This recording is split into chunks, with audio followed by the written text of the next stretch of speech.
Assalamualaikum warahmatullahi wabarakatuh. Kembali lagi di channel Berita Mistis. Untuk kisah kali ini ada sebuah cerita dari tulisannya Pandu Amarta, sebuah kisah lanjutan dari warisan leluhur.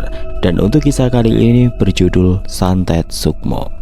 Sebelum kita lanjut ke ceritanya, tekan dulu tombol like video ini dan jangan lupa tekan juga tombol subscribe channel ini. Nyalakan juga lonceng notifikasinya agar tidak ketinggalan cerita-cerita lainnya dari channel ini. Dan buat teman-teman juga bisa mampir ke channel YouTube-nya penulis yang nanti linknya akan saya sertakan di kolom deskripsi. Dan seperti apa untuk kisah kali ini? Langsung saja kita masuk ke ceritanya.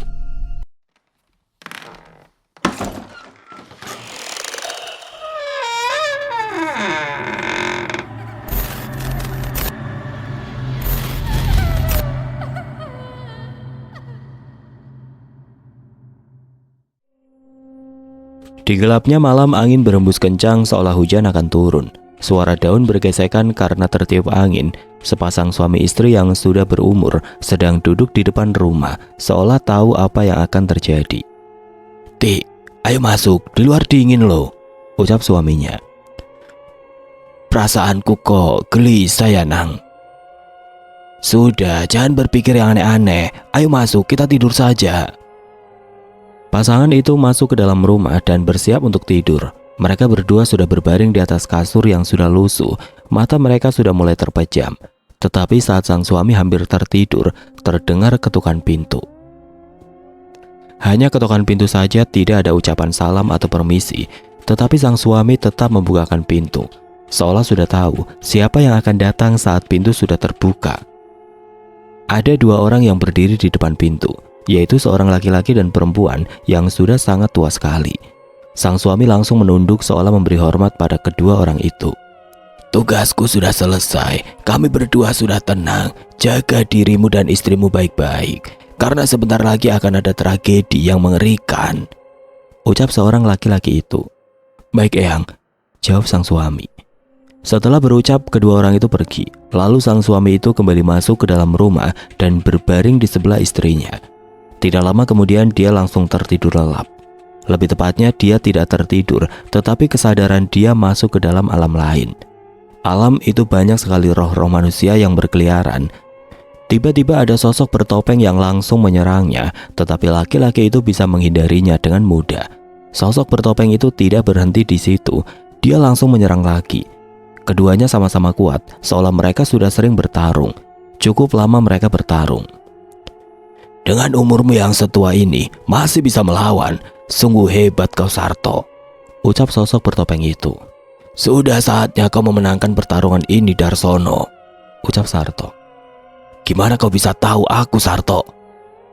"Itu sangat mudah. Jangan remehkan keturunan Amarta. Kali ini akan aku bunuh kau, Sarto." Darsono mengeluarkan pusakanya, yaitu sebilah keris yang berwarna merah menyala. Tidak basa-basi lagi, Darsono langsung melesat dengan kerisnya yang menyala. Kecepatan Darsono sangat luar biasa, bahkan Sarto tidak bisa melihat pergerakan Darsono. Tepat di jantung Sarto, keris merah itu menancap.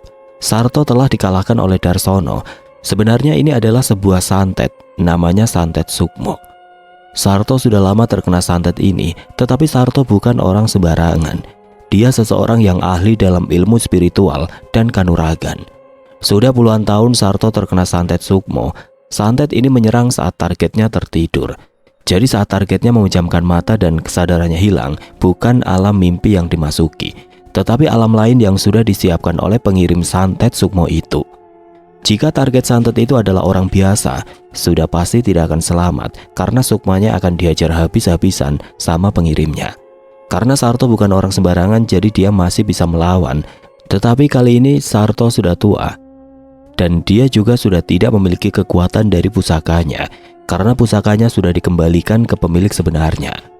Dulu Sarto memiliki pusaka keris kembar yang diwarisi dari leluhurnya. Pusaka itu sangat sakti mandraguna. Pusaka itu adalah keris kembar milik sang Arjuna, dan keris itu juga diwariskan sama anak dan cucunya Sarto. Tetapi Sarto masih bisa memanggil pusaka itu melawan Darsono. Tapi kali ini Sarto tidak bisa memanggil karena pusaka itu sudah dikembalikan kepada Arjuna. "Akhirnya kau mati juga, Sarto," ucap Darsono. Darsono adalah seorang dukun yang sangat sakti. Dia dendam dengan Sarto karena Sarto pernah menggagalkan rencananya. Dulu ada seorang dukun yang sangat gila ilmu sampai-sampai dia memuja setan. Bahkan dia mau membangkitkan sosok iblis yang berada di alam neraka.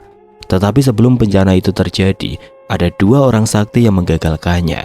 Dua orang itu adalah Sarto dan temannya. Dengan pusaka keris kembar dan pusaka milik temannya itu, Darsono dikalahkan. Dari situ Darsono dendam kepada Sarto. Pagi hari menyinari bumi, tetapi bukan harapan yang diinginkan seorang istri yang sedang kehilangan sang suami. Umi terbangun dari tidurnya dan dia membangunkan suaminya yang tidur di sebelahnya. Bukannya terbangun, tetapi badan kaku yang terdapat pada tubuh Sarto. Karena melihat tubuh sang suami sudah terbujur kaku, Umi langsung meneteskan air matanya. Dia langsung turun dari kasur dan berjalan keluar rumah untuk menuju ke rumah anaknya yang berada di bawah bukit. Saat dia sudah sampai di depan rumah anaknya, dia sudah tidak kuat untuk berdiri. Untuk menuju pintu dia sampai merangkak. Umi menyandarkan kepalanya di pintu dan dia mengetuk pintu dengan pelan sambil menangis. Mendengar ada suara ketukan pintu, anaknya Umi keluar rumah. Tetapi yang keluar adalah anak mantunya yang bernama Rojak. "Ya Allah, Ibu, ada apa, Bu?" Bapak Jak." "Bapak kenapa, Bu? Ada apa dengan Bapak, Bu?" "Bapak sudah tidak ada," kata Umi sambil menangis. Rojak mendengar Sarto meninggal, dia langsung berlari menuju ke rumah orang tuanya itu. Melihat tubuh bapaknya sudah terbujur kaku, Rojak tidak bisa menahan kesedihannya. Air mata tidak terasa menetes di pipinya. Rojak langsung menghubungi saudaranya yang berada di Jawa Timur. Dua orang laki-laki yang sedang berada di teras rumah yang sedang menikmati sejuknya pagi. Ditemani dengan kopi yang masih panas dan sebatang rokok yang dikempit dengan jarinya, kedua orang itu adalah aku dan bapakku. Saat aku dan bapak sedang mengobrol ringan, tiba-tiba ibuku keluar sambil membawa ponsel genggam milik bapakku. "Pak, Bapak, ini ada telepon dari Rojak," ucap ibu sambil menyerahkan teleponnya. "Ya, mana, Bu?" ucap bapak sambil menerima teleponnya. Setelah mengasihkan teleponnya, ibu masuk ke dalam rumah lagi dan bapak mengobrol dengan telepon genggamnya. Entah apa yang diobrolkan, apa yang dibahas bapak dan Pak Lekku itu. Yang pasti aku melihat raut wajah bapak seolah menandakan ada sesuatu yang terjadi. Tiba-tiba bapak terjatuh duduk dan dia meneteskan air matanya. Dengan refleks aku langsung menghampiri bapak dan mengambil teleponnya dan menanyakan ada apa sebenarnya sama Pak Lek Rojak. "Halo Pak Lek, ini Rama. Ada apa sebenarnya Pak Lek?" "Iya Ram, mbahmu sudah meninggal," jawab Pak Lek sambil menangis. "Sakit apa sih Mbak Pak Lek? Kok sangat mendadak sekali?" "Entah Ram, Pak Lek juga tidak tahu. Ya sudah, Pak Lek tutup dulu teleponnya," ucap Pak Lek dengan menutup telepon. Aku mengangkat tubuh bapak masuk ke dalam rumah. Aku memanggil ibu yang sedang memasak di dapur bersama istriku Sukma. Kami berempat berencana saat itu juga untuk berangkat ke Jawa Tengah ke rumah simbahku. Waktu itu aku mengabari Mas Tirta yang sudah mempunyai rumah sendiri. Tetapi Mas Tirta tidak bisa berangkat saat itu karena dia harus izin dulu pada pihak sekolah. Jadi Mas Tirta akan berangkat keesokan harinya. Aku, Sukma, bapak dan ibu sampai di rumah Simba sudah sore hari. Simba sudah dimakamkan. Saat bertemu semua kerabat, bapak dan ibu sudah tidak bisa menahan kesedihannya. Bapak langsung bertanya sama adik perempuannya yang bernama Asih. Ya, itu adalah Bule Asih, istrinya Pak Lek Rojak. "Si, ibu ada di mana?" tanya bapak. "Di kamar, Kang. Ibu sangat drop sekali." Bapak beranjak menuju kamar untuk menemui Mbah Uti. Aku mengikuti bapak. Melihat Mbah Uti berbaring, bapak langsung memeluk Mbah Uti. "Bu, maafkan Hasan ya Bu," ucap bapak. Mbah Uti hanya diam dan mengelus kepala bapak dengan lembut. Cukup lama bapak memeluk Mbah Uti, lalu ganti aku yang bersalaman dengan Mbah Uti. Saat aku bersalaman dengan Mbah Uti, "Le Rama, nanti menginap di sini kan?" "Iya Mbah, pasti. Rama juga sudah izin sama bos Rama untuk libur kerja dulu." "Nanti malam temani Mbah tidur di sini ya," ucap Simba. "Iya Mbah, nanti juga ditemani sama istriku juga." "Di mana istrimu sekarang? Suruh dia ke sini." "Iya Mbah," jawabku sambil beranjak keluar kamar untuk memanggil Sukma. Sukma melihatku keluar, dia langsung menoleh ke arahku. Lalu aku kasih kode untuk masuk ke kamar. Sukma langsung berdiri dan berjalan ke arahku. Saat Sukma memasuki kamar, Sukma merasakan ada yang aneh di dalam kamar. Tetapi dia tidak langsung mengatakan kepadaku. Sukma menyalami Mbah Uti dan duduk di sebelahnya. "Duk, nanti tolong temani si Mbah ya," kata Mbah Uti. "Iya Mbah, nanti Sukma temani." Setelah sholat maghrib, para kerabat dan tetangga terdekat ngumpul untuk melakukan tahlilan. Saat surat Yasin dibacakan, tiba-tiba di belakang rumah terdengar seperti ledakan yang sangat keras. Tetapi anehnya hanya aku dan bapak yang mendengarnya. Orang-orang tidak mendengar apa-apa. Mereka masih terus membacakan bacaan ayat suci. Aku menoleh ke bapak, tetapi bapak menggelengkan kepala, yang artinya tidak mengizinkanku untuk mengecek suara ledakan itu. Saat pengajian sudah selesai dan aku masih beberes. "Rama, sini sebentar Le," panggil bapak. "Iya pak," jawabku sambil meletakkan karpet yang sudah aku lipat, dan aku menghampiri bapak yang berada di depan rumah. Ternyata di luar juga ada Pak Le Rojak. "Ada apa pak?" "Aku merasa ada yang aneh di rumah ini." "Aneh gimana pak?" Karena setelah aku mengembalikan pusaka milik Arjuna, aku sudah tidak pernah berhubungan lagi dengan hal spiritual. Mungkin sudah 1 tahun lebih setelah peristiwa pengembalian pusaka itu. Bahkan aku juga sudah jarang sekali latihan bersama Mbah Danar. Hari-hariku sudah disibukkan dengan bekerja, tetapi soal ilmu kanuraganku masih melekat pada diriku. "Nanti malam, Bapak mau ngecek ada apa dengan rumah ini." "Iya pak, nanti Rama temani." "Tidak, kamu jaga Mbak Uti saja. Karena Bapak yakin di rumah ini ada yang tidak beres. Biar Pak Le Rojak saja yang menemani Bapak." Aku tidak bisa membantah perintah Bapak. Setelah semua sudah dibersihkan, Bapak langsung menuju ke pendopo belakang rumah Simba. Aku pun menuju ke kamar Mbak Uti. Ternyata Mbak Uti sudah tertidur, sedangkan Sukma menemani Mbak Uti. Aku duduk di kursi dekat tempat tidur, sedangkan Sukma berbaring di dekat Mbak Uti. Tiba-tiba teleponku berbunyi. Aku lihat ternyata yang menelponku adalah Tio. Lalu aku keluar kamar untuk mengangkat telepon Tio. "Halo, assalamualaikum. Gimana Yok? Ada apa?" "Jangan lupa besok datang ya ke rumahku." "Ada apa ya Yok? Kok mendadak sekali?" "Aku dan Andika mau lamaran Ram," jawab Tio. "Wah, selamat ya Yok. Tapi sebelumnya aku minta maaf. Aku gak bisa datang Yok. Simba meninggal Yok. Ini aku dan keluarga sedang di Jawa Tengah," ucapku minta maaf. "Walah, ya udah Ram, gak apa-apa. Masih ada Dika kok yang menemaniku." Semenjak peristiwa pengembalian pusaka, kami semua sudah jarang sekali berkumpul karena sudah sibuk dengan kegiatan kami sendiri. "Oh ya Yok, Aldi kamu kabari juga nggak?" "Ya pasti aku kabari Ram. Besok dia akan datang juga kok." "Syukurlah kalau dia bisa datang. Sekali lagi aku minta maaf ya Yok, nggak bisa datang." Lagi asik teleponan dengan Tio, tiba-tiba terdengar suara ledakan dari arah depan rumah. Sampai-sampai ibu dan bule asik kaget. "Ada apa toh Ram?" tanya ibu. "Nggak tahu bu, bentar tak cek dulu bu. Ibu dan bule di dalam rumah saja ya, jangan keluar."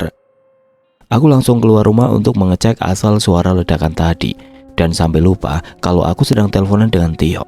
Saat aku lihat layar teleponku ternyata sudah dimatikan sama Tio. Di luar rumah tidak ada apa-apa. Aku berkeliling mengitari rumah untuk mencari asal suara ledakan tadi. Tetapi nihil, tidak ada apa-apa. Dan saat aku akan masuk ke rumah lagi, tiba-tiba ada sekelebat bayangan yang ada di atas rumah. Entah itu manusia apa makhluk halus. Aku tidak jadi masuk ke dalam rumah. Aku kerutkan dahiku untuk memejamkan penglihatanku. Saat aku amati makhluk itu seperti manusia, tetapi tingginya sekitar 2 meteran dan wajahnya bertopeng. Tiba-tiba makhluk itu meloncat ke arahku. Dengan gerakan yang tiba-tiba, aku kaget, terpleset dan jatuh ke tanah. Tetapi anehnya makhluk itu tidak jadi jatuh ke arahku. Tiba-tiba dia berada jauh di belakangku. Aku langsung berdiri dan menghampiri makhluk itu. Tetapi makhluk itu saat aku dekati, dia malah semakin jauh. Tatapannya masih mengarah kepadaku. Aku seperti dipermainkan dengan makhluk itu.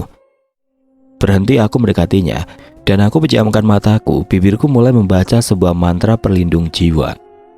Kidung rumangsa wengi, rahayu sanggung dumadi, miwah kabeh lelawanan, luput saka bilahi. Setelah aku membacakan sebuah mantra, aku mulai tersadar dan ternyata aku masih tetap berdiri di depan rumah. Seolah aku seperti berhalusinasi. Aku langsung mengamati sekeliling mencari makhluk yang ada di atas rumah tadi, tetapi tidak ada sama sekali. Entah kejadian itu memang terjadi atau hanya halusinasiku saja. Aku langsung saja masuk ke dalam rumah. Aku melihat jam dinding sudah menunjukkan pukul 10 malam. Ibu dan bulekku masih mengobrol di depan kamar Mbak Utiku. "Gimana Ram? Suara apa tadi?" tanya Bule Asih. "Tidak ada apa-apa Bule." Aku tidak menceritakan apa yang aku alami di luar rumah tadi. Tetapi aku merasa memang ada yang aneh di rumah ini. Tapi entah apa aku belum menemukan petunjuk. Aku berpikir akan menunggu Bapak dulu. Siapa tahu Bapak menemukan petunjuk apa yang sebenarnya terjadi. Aku teringat kalau aku belum sholat Isya. Aku tidak jadi masuk ke dalam kamar Uti. Aku langsung menuju ke belakang untuk mengambil wudhu. Dan saat aku berjalan, aku melihat kamar yang dulu aku tempati. Aku merasakan ada aura yang berasal dari kamar itu. Lalu aku melakukan sholat di kamar itu. Masih sama seperti dulu, tidak berubah sama sekali. 5 buah wayang kulit yang masih menghiasi dinding kamar itu. Setelah sholat aku melakukan wirid sampai tidak terasa, aku ketiduran di atas sajadah. Setelah selesai pengajian, Bapak dan Pak Leko menuju ke pendopo belakang rumah. Karena Bapak merasa jika rumah Simba ada yang tidak beres. Saat sampai di pendopo sudah banyak makhluk-makhluk halus yang menempati pendopo tersebut. Bapak tidak tergoyahkan sama sekali, tetapi tidak untuk Pak Lek Rojak. Meskipun Pak Lek tidak bisa melihat, dia dari tadi mengelus tengkuknya karena dari tadi Pak Lek sudah merasa merinding. Sebelum Bapak melakukan penyelidikan, Bapak mengusir makhluk-makhluk itu dengan cara membacakan sebuah mantra. "Tapak jin setan, barang lelembut, podo nyingkiro, roh madep saking Allah. La ilaha illallah, bantal sahadat, payung Allah," ucap Bapak dalam hati. Setelah Bapak membacakan mantra itu, makhluk-makhluk itu menghilang dengan sendirinya dan Pak Lek Rojak mulai tenang. Di pendopo itu ada sebuah lemari kecil. Bapak mengambil sesuatu di lemari tersebut. Sebuah buku kecil Bapak pegang, lalu Bapak duduk bersila menghadap ke barat. "Jak, kamu tunggu aku sampai aku selesai ya. Jangan jauh-jauh dariku." "Iya Kang, jangan lama-lama ya." Bapak tidak menjawab, hanya anggukan yang diisyaratkan. Bapak membuka buku kecil tersebut dan membacanya. Beberapa kalimat Bapak ucapkan tidak hanya satu kali. Bapak mengucapkannya berulang. Dengan memejamkan matanya. Dengan perlahan roh Bapak keluar dari tubuhnya. Bapak melakukan raga sukma dengan cepat. Roh Bapak melesat terbang ke atas. Roh Bapak mengamati tempat di sekitar rumah Simba. Bapak tidak menemukan apa-apa hingga saat Bapak akan kembali ke tubuhnya. Tiba-tiba ada bola api yang terbang mengarah ke rumah Simba. Dengan cepat Bapak melesat ke bola api tersebut lalu menendangnya. Bola api tersebut meledak dengan sangat keras. Lalu Bapak melihat seseorang yang mengintip dari balik pohon. Karena seseorang tersebut merasa dia sudah ketahuan, dia langsung menghindar dan pergi. Karena Bapak sudah kehilangan jejak orang itu, lalu Bapak kembali ke tubuhnya. Sebelum kembali, Bapak melihat roh Simba yang sedang mengamati rumahnya. "Bapak!" Simba yang mendengar teriakan Bapak langsung menoleh dan menghampiri Bapak. Bukan kata-kata perpisahan yang diucapkan sama Simba, tetapi ucapan marah yang dikeluarkan sama Simba. "Hasan, kenapa kamu malah datang ke rumah itu? Rumah itu bahaya untuk keluargamu." "Pak, memangnya apa yang terjadi?" "Rumah itu sudah ditanam santet sukmo. Rumah itu bahaya. Sekarang kamu ajak keluargamu untuk meninggalkan rumah itu dan bawa ibumu juga," ucap Simba pada Bapak. "Tolong beri penjelasan dulu Pak. Dan siapa yang menanam santet itu?" tanya Bapak dengan gelisah. "Dulu aku sama temanku pernah menggagalkan rencana seorang dukun sakti. Hingga dukun itu dendam sama diriku. Karena keluarga Amarta memiliki pusaka yang istimewa. Jadi dukun itu tidak bisa mengalahkanku. Dan hingga pusaka keluarga Amarta sudah dikembalikan, tidak ada lagi yang bisa melawan ilmu dukun itu. Sudah, sekarang kamu bawa keluar semua yang ada di dalam rumah itu." "Baik Pak," jawab Bapak dan langsung kembali ke tubuhnya. Saat tersadar, Bapak langsung mengajak Pak Le untuk segera kembali ke rumah. Ternyata Pak Le Rojak sudah tertidur. Dengan tidak sengaja Bapak menarik kaki Pak Le Rojak. Ono apa toh, Kang? Cepat, kita pulang, Jak. Orang-orang di rumah dalam bahaya. Pak Le dan Bapak sampai lari untuk pulang ke rumah. Jarak pendopo dan rumah tidak terlalu jauh, hanya sekitar 100 meteran saja. Hingga sampai di rumah, Bapak langsung menggedor pintu rumah. Iya, sebentar. Ada apa toh, Pak? Kok sampai gedor-gedor pintu? Kita harus segera pergi dari rumah ini, Bu. Sekarang juga kita pergi. Memangnya ada apa, Pak? Kok mendadak sekali? Sudah, nanti saja menjelaskannya. Yang penting kita pergi dulu dari sini. Ibu dan bule segera bersiap-siap untuk pergi, sedangkan Pak Le menuju kamar Uti. Di dalam kamar terdapat Sukma dan Uti yang sedang tertidur. Duk, Sukma, bangun, Duk, kata Pak Le membangunkan Sukma. Sukma terbangun dari tidurnya dan Pak Le ngasih tahu kalau harus segera keluar dari rumah ini. Karena Sukma melihat ibu dan bule bersiap-siap, dia langsung mencoba membangunkan Mbak Uti. Tetapi saat dibangunkan, Uti tidak kunjung bangun. Sukma panik melihat Uti tidak bangun-bangun, lalu mengecek nafasnya. Ternyata Uti sudah tidak bernafas. Uti, bangun Uti, bangun. Karena mendengar teriakan dari Sukma, Bapak, Pak Le, Ibu dan Bule segera masuk ke dalam kamar. Ada apa, Duk? Sukma tidak menjawab, dia langsung memeluk ibu dan menangis. Bapak segera mengecek keadaan Bauti. Tiba-tiba Bapak berucap, "Sudah terlambat. Maafkan aku, Bu," ucap Bapak lirih dengan terjatuh duduk. Ya, hanya selang 1 hari Simba dikebumikan. Uti menyusul Simba. Uti sudah meninggal dunia karena Pak Le tidak melihat diriku. Dia langsung menanyakan kepada Bule. Asih, Rama kemana? Tadi setelah telepon sama temannya, dia ke belakang mau sholat isya katanya. Tapi sampai sekarang dia tidak terlihat. Bapak mendengar kalau aku tidak ada, dia langsung panik untuk mencariku. Semua ruangan Bapak masuki, tersisa hanya 1 ruangan yang belum Bapak masuki, yaitu kamar di sebelah dapur. Saat aku tertidur, aku merasa ada ruangan yang sangat gelap. Dan aku mencoba untuk mencari penerangan. Aku menabrak sebuah meja, tanganku meraba meja tersebut dan mendapati sebuah botol kaca. Ternyata botol itu adalah sebuah lampu minyak. Dan aku mencoba meraba di saku celanaku untuk mencari korek api. Tetapi aku tidak mendapatkan korek api di saku celanaku. Lalu aku mencoba meraba-raba di meja lagi. Aku menemukan sebuah kotak kecil. Ternyata itu korek api gesek. Aku langsung menyalakan lampu minyak tersebut. Sebuah cahaya api yang menyinari ruangan tersebut. Aku melihat ada 5 bayangan yang dihasilkan dari api lampu itu. Aku merinding melihat bayangan tersebut dan sampai bayangan itu berbicara. Kamu dan keluargamu segera pergi dari rumah ini. Karena rumah ini sudah ditanam dengan sebuah ilmu santet yang sangat bahaya, ucap salah satu bayangan itu. Sekarang keluarga Amarta sudah tidak punya pusaka yang bisa melindungi karena ilmu santet ini sudah ditanam puluhan tahun yang lalu, ucap bayangan satunya. Aku hanya mendengar dan berpikir bayangan ini siapa dan kenapa rumah simbahku yang dulu sangat nyaman tapi sekarang sangat mengerikan. Kamu sudah bertemu dengan pemilik ilmu santet itu. Dengan ilmumu, sekarang kamu tidak akan bisa melawannya.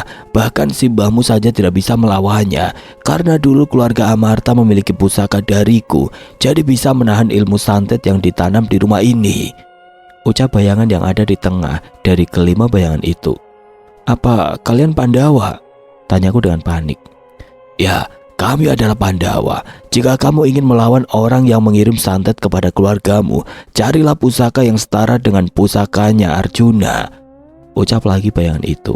Tiba-tiba kepalaku pusing dan aku tersadar dari tidurku. Aku sudah mendapati Bapak di sandingku dengan menangis. Ada apa, Pak? Bauti, Ram. Bauti sudah meninggal. Aku langsung berlari menuju kamar Bauti. Di dalam semua orang menangis. Aku langsung berjalan menuju tubuh Bauti dan mengangkatnya. Lalu dengan lantang aku berucap, akan aku tuntaskan masalah ini, apapun resikonya. Semua keluar dari rumah ini. Kami semua keluar dan menuju ke rumah Pak Lek Rojak. Tidak membutuhkan waktu lama untuk ke rumah Pak Lek Rojak karena memang jaraknya tidak terlalu jauh. Saat kami hampir masuk ke rumah, ada sebuah mobil yang berhenti dan 2 orang yang keluar dari mobil itu adalah Mas Tirta dan Mbak Dewi. Dan mobil itu adalah milik orang lain. Mas Tirta dan Mbak Dewi menumpang mobil itu dari stasiun. Pak Le, kenapa jam segini masih di luar rumah? Tanya Mas Tirta yang baru datang. Nanti saja Tirta, kita masuk rumah dulu. saut bapak dari arah belakang. Kami semua tinggal di rumah Pak Lek Rojak. Pak Lek mencoba menghubungi pihak Pak RT dan Pak Ustadz untuk mengabarkan kalau Mbak Uti sudah meninggal. Sedangkan bapak menghubungi adik-adiknya yang berada di luar kota. Mau tidak mau mereka harus pulang. Akhirnya mereka mau pulang, tetapi hanya 2 yang mau pulang. Seperti di cerita sebelumnya, bapak 6 bersaudara, bapak yang tua dan bule Asi yang paling terakhir. Untuk 4 saudara bapak berada di luar kota semuanya.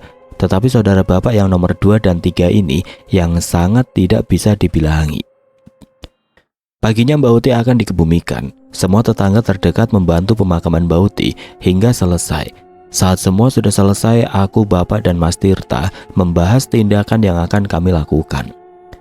Untuk kejadian janggal ini, bapak menceritakan informasi yang telah bapak dapat saat di pendopo. Aku pun juga menceritakan dan aku memberitahu bapak dan Mas Tirta kalau aku melihat seseorang yang memakai topeng. Akhirnya kami memutuskan akan menginap di rumah Simba untuk nanti malam. Tapi hanya kami bertiga, sedangkan Pak Lek Rojak dan para wanita akan tetap berada di rumah Pak Lek untuk mencari aman. Aku juga ngasih tahu Sukma jika saat pagi aku belum kembali, aku suruh Sukma untuk menghubungi Tio dan Dika. Setelah pengajian selesai, aku sudah siap-siap untuk berangkat. Bapak dan Mas Tirta sudah menunggu di luar rumah. Sukma, Mas berangkat dulu ya. Kamu jaga ibu dan Mbak Dewi. Pamitku pada Sukma. Iya Mas, kamu juga hati-hati. Aku tunggu pulangmu, jawab Sukma sambil mencium tanganku. Aku mulai keluar rumah. Tidak ada barang atau pusaka yang kami bawa, karena memang kami sudah tidak memiliki barang-barang peninggalan leluhur kami. Hanya keyakinan dan tekad yang kami bawa. 3 orang laki-laki berjalan untuk membongkar kematian orang yang paling kami sayang dan berjasa di keluarga kami. Rojak, kamu segera masuk ke dalam rumah. Pak Lek segera memasuki rumah dan kami bertiga juga melanjutkan menuju rumah yang berada di atas bukit yang dikelilingi pohon-pohon jati. Rumah itu sudah terlihat. Kami bertiga melihat sosok roh manusia yang memandang rumah itu. Kami sudah tahu siapa roh manusia itu. Roh itu adalah Simba. Kami bertiga mengabaikan roh itu, sebab roh itu akan menghalangi kami masuk ke dalam rumah. Kami bertiga melewati roh itu dan benar, roh itu berusaha menghalangi kami untuk masuk ke dalam rumah. Saat aku akan membuka pintu, dengan tiba-tiba pintu itu membuka dengan sendirinya. Tanpa ragu aku memasuki rumah dan diikuti Mas Tirta dan Bapak. Saat Bapak dan Mas Tirta sudah masuk, pintu itu menutup sendiri dengan membanting dan langsung muncul seseorang yang memakai jubah hitam dengan topeng yang menyerupai kambing. Beraninya kalian datang ke sini, ucap makhluk bertopeng itu. Siapa kau? Tanya Bapak. Tidak usah tahu siapa diriku, itu tidak penting, karena kalian akan mati di rumah ini. Apa kamu yang membunuh Mbah dan Utiku? Tanyaku lirih. Ternyata kamu sudah tahu. Baru saja dia menutup mulutnya, aku langsung melesat menyerangnya. Rama, jangan gegabah. Mundur. Aku tidak mendengarkan perkataan Bapak. Makhluk itu tiba-tiba menghilang saat pukulanku hampir mengenainya. Dan muncul kembali di atas kepalaku, makhluk itu bisa melayang. Rama, awas! Teriak Mas Tirta. Aku tidak sempat untuk menghindar, sebuah tendangan mengenai telak di wajahku. Aku tersungkur mundur, Mas Tirta langsung membantuku untuk berdiri. Bapak berpikir gimana caranya untuk melawan makhluk bertopeng itu. Apa yang kau mau di keluargaku? Sudah pasti mati. Yang aku inginkan, aku akan mencari seluruh keturunan Amarta dimanapun kalian berada. Bahkan yang belum lahir akan aku bunuh juga. Ancam makhluk itu.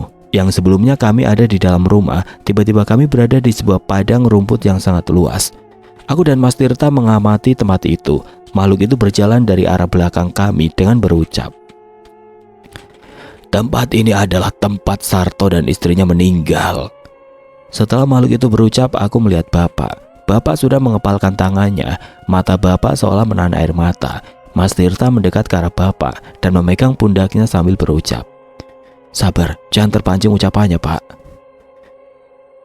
Biar anakmu ini yang melawannya, Bapak cukup menonton saja, ucap Mas Tirta sambil melangkah ke depan Bapak. Rama, mari beli pelajaran makhluk sialan ini. Baik Mas, mari kita kasih paham, balasku sambil berjalan ke samping Mas Tirta. Aku dan Mas Tirta berdiri sejajar untuk memberi pelajaran makhluk itu. Tetapi kami bertiga tidak memikirkan apa yang akan terjadi kepada kami bertiga. "Kalian ingin melawanku? Apa kalian sudah siap untuk mati?" Makhluk itu berucap lagi. Makhluk itu benar-benar meremehkanku dan Mas Tirta. Dia malah duduk di atas batu yang ada di sampingnya. Mas Tirta yang sudah kesal dengan perilaku makhluk itu langsung melesat lari menuju makhluk itu sambil melayangkan pukulannya. Tepat di perutnya, makhluk itu terkena pukulan dari Mas Tirta. "Ah!" teriak makhluk itu. Aku terkejut dan langsung melihat apa yang terjadi. Ternyata teriakan itu hanya untuk menipu kami saja. Tangan Mas Tirta menembus badan makhluk itu, dan saat Mas Tirta akan menarik tangannya, sebuah rantai mengikat tubuh Mas Tirta. Tetapi dengan cepat aku melompat dan menendang kepala makhluk itu. Aneh, makhluk itu menghindar saat aku melayangkan tendangan, tidak seperti saat menerima pukulan Mas Tirta. Aku langsung membawa Mas Tirta menuju ke Bapak, dan Bapak mencoba melepaskan rantai yang mengikat badan Mas Tirta. "Pak, makhluk itu tidak bisa disentuh. Dia memiliki ilmu yang sangat tinggi, Ram. Dia bukan lawan kita," lanjut Bapak. "Gimana ini, Pak? Apa yang harus kita lakukan?" Bapak diam seolah memikirkan sesuatu. Saat rantai yang mengikat Mas Tirta terlepas, Bapak berdiri dan menatap makhluk itu. Dan melangkah maju, tangan Bapak merogoh ke saku celananya dan menggenggam sebuah belati kecil. Belati kecil itu Bapak lemparkan. Makhluk itu tidak menghindari belati itu, menembus tubuh makhluk itu. "Apa hanya itu yang bisa kalian lakukan? Sungguh membosankan sekali," makhluk itu berkata. Tetapi baru saja makhluk itu berkata, Bapak sudah berada di belakangnya dan memukul punggungnya. Pukulan Bapak berhasil mengenainya. Makhluk itu tersungkur. Dengan cepat, makhluk itu berdiri dan membalas tendangan yang menghajar di kepala Bapak. Bapak tidak sempat menghindar. "Bapak!" aku berteriak. Bapak terpental jauh, sungguh sangat keras tendangan itu, hingga kepala Bapak mengeluarkan darah segar. Entah ilmu apa yang dimiliki makhluk itu. Baru saja aku akan menghampiri Bapak, ada sebuah bayangan di hadapanku dan dia berbicara kepadaku. "Kalian tidak akan bisa melawan makhluk itu. Dia makhluk yang sudah hidup ratusan tahun. Dia tidak bisa dikalahkan ataupun mati. Makhluk itu setiap bulan purnama, dia akan melakukan ritual reinkarnasi, dan saat melakukan reinkarnasi itu, ilmu dia akan melemah." "Kamu siapa? Kenapa hanya bayanganmu saja yang muncul?"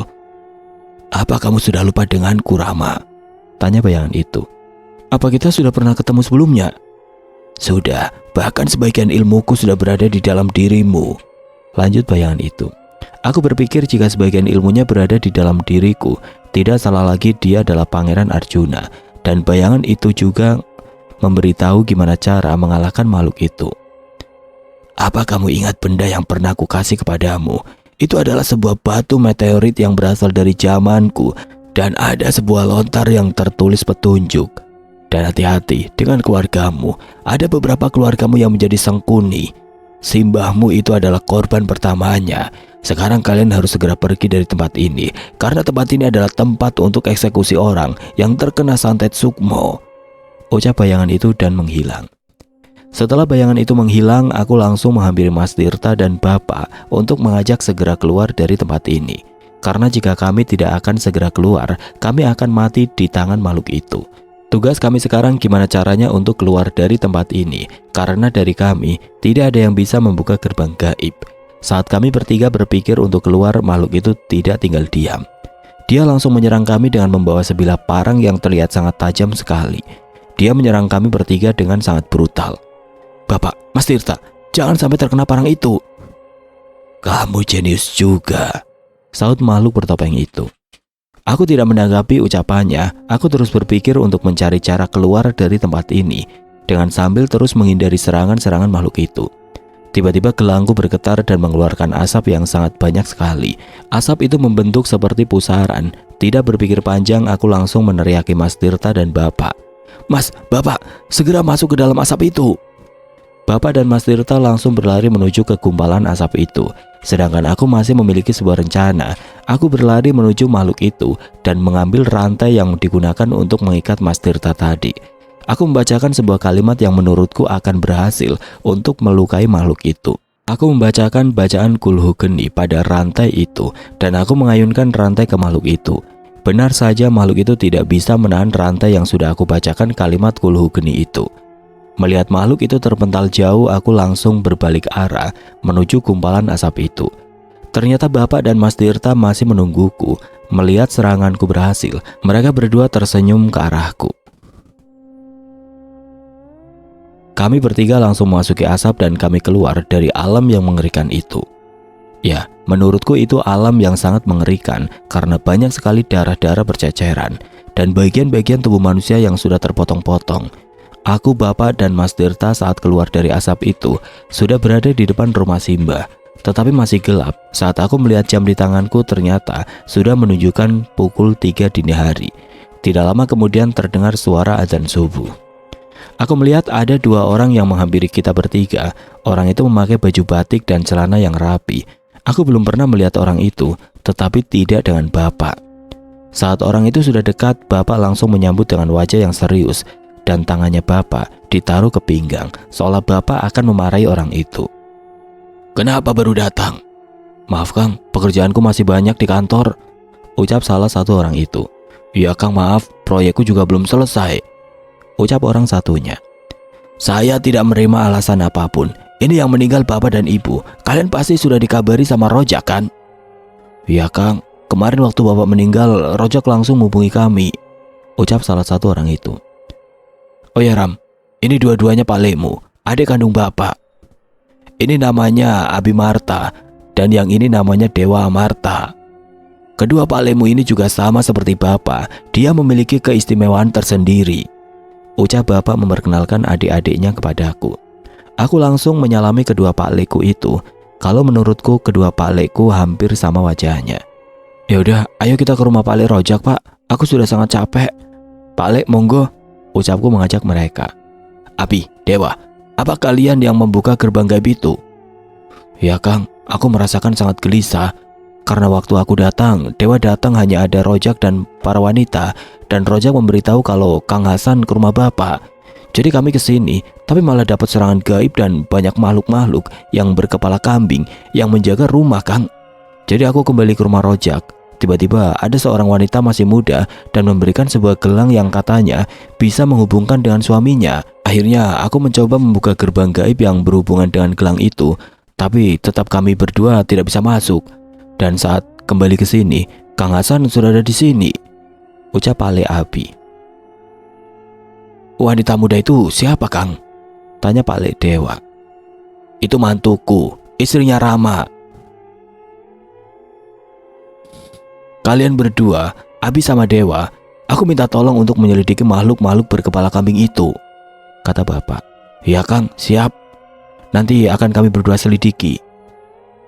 Kami semua sambil berjalan menuju rumah Pak Le Rojak. Bapak dan kedua adiknya saling berbincang. Dan aku teringat kata-kata bayangan dari Arjuna yang menyuruhku membuka benda yang pernah dia kasih kepadaku. Habis itu aku mencoba tanya ke Bapak soal orang yang bisa membuat pusaka. "Pak, untuk zaman sekarang apa masih ada orang yang bisa membuat pusaka?" "Sulit Ram. Untuk zaman yang sudah milenial ini, mencari orang yang bisa membuat pusaka." Aku terdiam dan kami semua sudah sampai di rumah Pak Le Rojak. Sukma dan Mbak Dewi sedang berada di teras rumah saat melihat kami datang. Mereka berdua langsung menyambut kami. "Mas, kamu gak apa-apa?" tanya Sukma padaku. "Kalau aku aman Sukma, itu Bapak sama Mas Tirta yang babak belur." Saat mendengar Mas Tirta babak belur, Mbak Dewi langsung pucat wajahnya.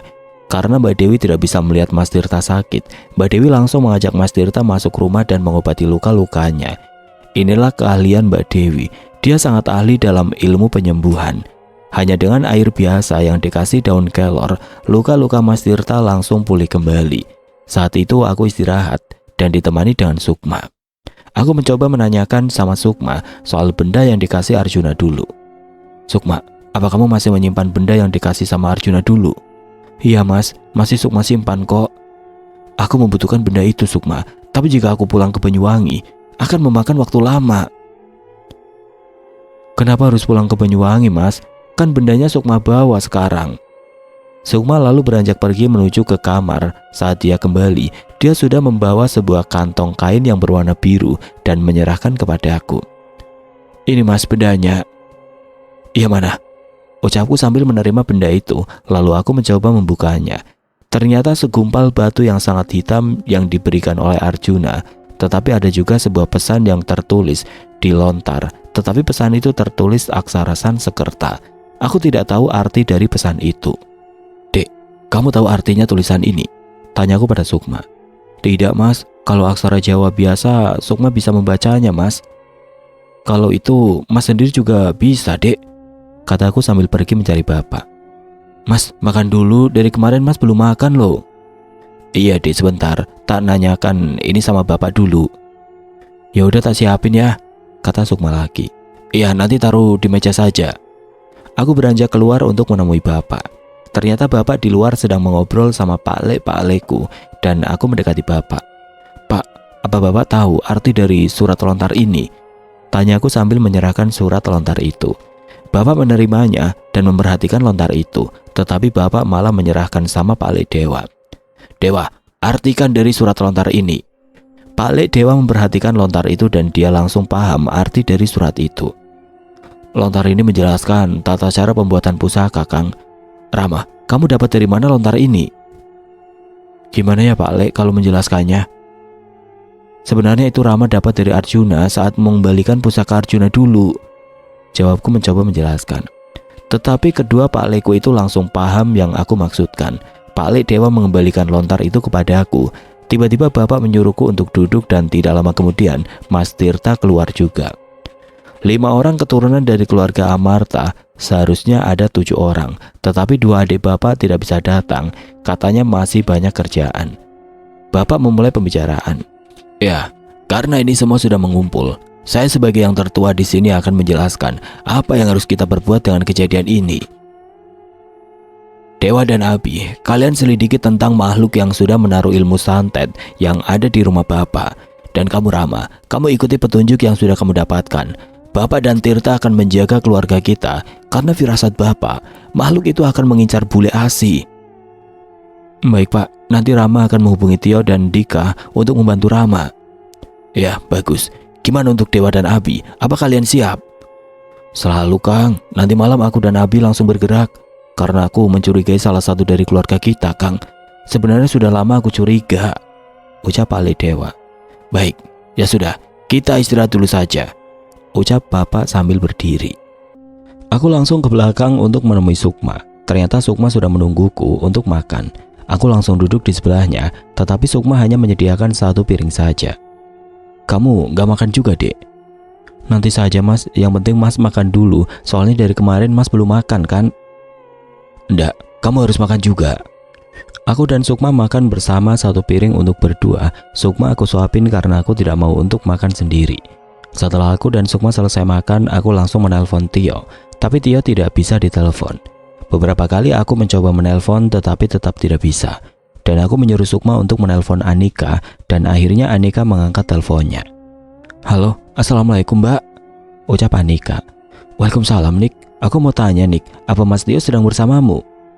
"Tidak mbak, biasanya Mas Tio jam segini belum pulang kerja." "Oh iya, nanti kalau sudah pulang kerja tolong bilangin kalau dicariin sama Mas Rama ya." "Iya mbak, nanti tak sampaikan sama Mas Tio-nya." "Ya sudah Nik, assalamualaikum," ucap Sukma sambil menutup teleponnya. Setelah itu aku langsung siap-siap untuk kembali ke Banyuwangi karena aku akan langsung berangkat sore harinya. Sukma pun aku ajak juga. Tetapi ibu dan Mbak Dewi tetap berada di rumah bule asi untuk mengurusi pengajian Simba dan Bauti. Sekitar pukul 3 sore aku berangkat ke stasiun. Aku dan Sukma diantar sama Pak Lek Rojak naik mobilnya Pak Lek Dewa. Saat di perjalanan menuju stasiun, Tio menelponku. "Halo Ram, ada apa?"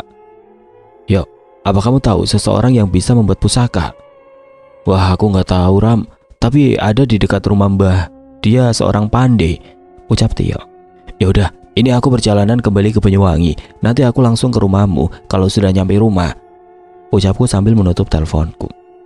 Malam itu di rumah Pak Lek Rojak masih melakukan pengajian rutin untuk mendoakan Simba dan Bauti. Dan setelah melakukan pengajian, Pak Lek Abi dan Pak Lek Dewa mulai melakukan penyelidikan. Mereka berdua meminta 1 kamar untuk melakukan meditasi. Kedua Pak Lek itu menyiapkan perlengkapan yang mereka butuhkan. Mereka berdua membagi tugas. "Kang Dewa, Kamu menyelidiki dia dan aku akan mencari tahu di mana pusat ilmu santet itu ditanam, kata Pak Le Abi. Iya Bi, kamu hati-hati. Dia sekarang memiliki ilmu yang jauh lebih kuat, jawab Pak Le Dewa. Mereka berdua langsung memulai penyelidikan itu. Kedua Pak Leko itu memiliki ilmu yang tidak dimiliki keluarga Amarta. Pak Le Abi dia bisa membuka gerbang gaib yang bisa menuju ke berbagai zaman dan alam gaib. Sedangkan Pak Le Dewa dia sangat ahli dalam strategi pertempuran. Jadi mereka berdua kalau ada masalah tentang hal mistis, mereka selalu cepat untuk menyelesaikan masalahnya. Maka dari itu Bapak mempercayakan tugas menyelidiki masalah yang menimpa keluarga Amarta kepada Pak Le Abi dan Pak Le Dewa. Saat di dalam kamar, kedua Pak Leko itu melakukan raga sukma dan mereka berpisah. Pak Le Abi menuju ke rumah Simba. Ternyata di sana sudah banyak makhluk berkepala kambing yang menjaganya. Tetapi itu bukan masalah yang besar bagi Pak Le Abi. Karena Pak Le Abi memiliki rencana, meskipun Pak Le meraga sukma, dia selalu bergerak dengan hati-hati dan rapi. Pak Le Abi akan memasuki rumah lewat pintu belakang, dan benar, pintu belakang tidak ada yang menjaga. Pak Le mendekat ke arah pintu dan saat sudah dekat, Pak Le membacakan sebuah mantra dan memegang pintu. Entah mantra apa yang dibacakan Pak Le. Setelah selesai, Pak Le membuka pintu belakang tersebut dan memasukinya. Tetapi anehnya di dalam rumah terdapat 5 pemuda yang sedang dimarahi bapaknya. Dan ada satu wanita muda yang membantu ibunya memasak di dapur. Pak Le Abi mengamati orang-orang itu, tetapi Pak Le tidak mengamati siapa orang-orang itu. Pak Le Abi hanya mengamati gerak-gerik 2 orang anak dari kelima anak itu yang mencurigakan. Dan saat bapak dari anak-anak itu pergi, 2 anak itu menuju sebuah kamar. Pak Le pun mengikuti 2 anak itu. Ternyata anak itu menaruh sebuah kain yang berwarna merah darah dan ditanam di bawah kolong tempat tidur. Dari situ Pak Le Abi menduga kalau anak itu penyebab santet sukmo berada di rumah Simba. Ternyata kamu Kang pelakunya, ucap dalam hati Pak Le Abi. Ya, ternyata Pak Le Abi membuka gerbang gaib yang menuju ke 30 tahun yang lalu. Dan 5 anak itu adalah bapak dan saudara-saudaranya. Dan yang menanam itu adalah adik bapak yang nomor 2 dan 3. Entah apa tujuannya menanam benda itu. Pak Le Abi pun segera kembali di tempat berpisah sama Pak Le Dewa. Tetapi di depan pintu belakang Pak Le Abi sudah ditunggu dengan makhluk-makhluk berkepala kambing itu. Pak Le Abi tidak berani untuk keluar. Dia tetap berada di dalam rumah itu. Tiba-tiba ada suara yang berbicara dengan Pak Le Abi. Satu tikus masuk perangkap lagi, ucapan tanpa wujud. Pak Le Abi hanya diam. Muka Pak Le Abi mulai pucat seperti sangat ketakutan. Terdengar lagi suara tanpa wujud itu. Kali ini tidak akan aku lepaskan kau.